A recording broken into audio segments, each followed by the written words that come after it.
每一天，牧师甲你做伙祈祷。今日是8月16日，出埃及记33章15节安尼讲：耶和华讲，我要亲身甲你去，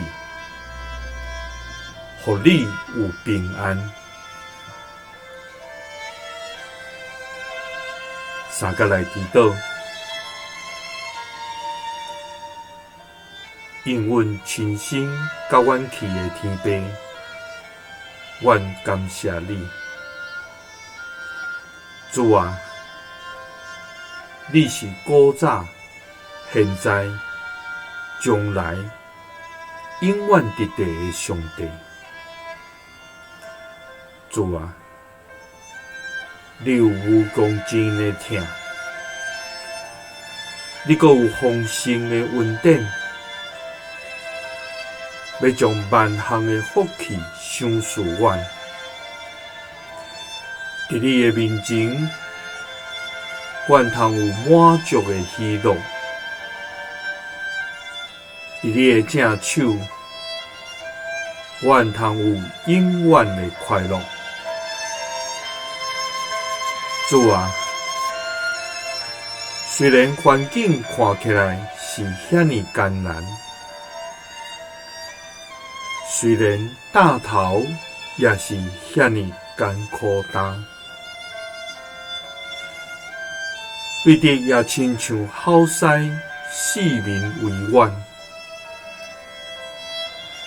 总是你对阮讲，我要亲身甲你去，互你平安。主啊，感谢你对阮的应允，阮就要有你的同在，通平安向前行。祈祷是奉主耶稣基督的圣名。阿们。感谢主，伊应允咱，要甲咱相同行，伊要亲身甲咱做伙去，互咱有平安，互咱虽讲环境看起来是遐尼艰难，拢是有主的同在，咱就要赢过一切四围的危险，也互咱有主的平安，甲咱相同行。愿主的恩典，甲你三个伫地，耶稣听你，赐你平安。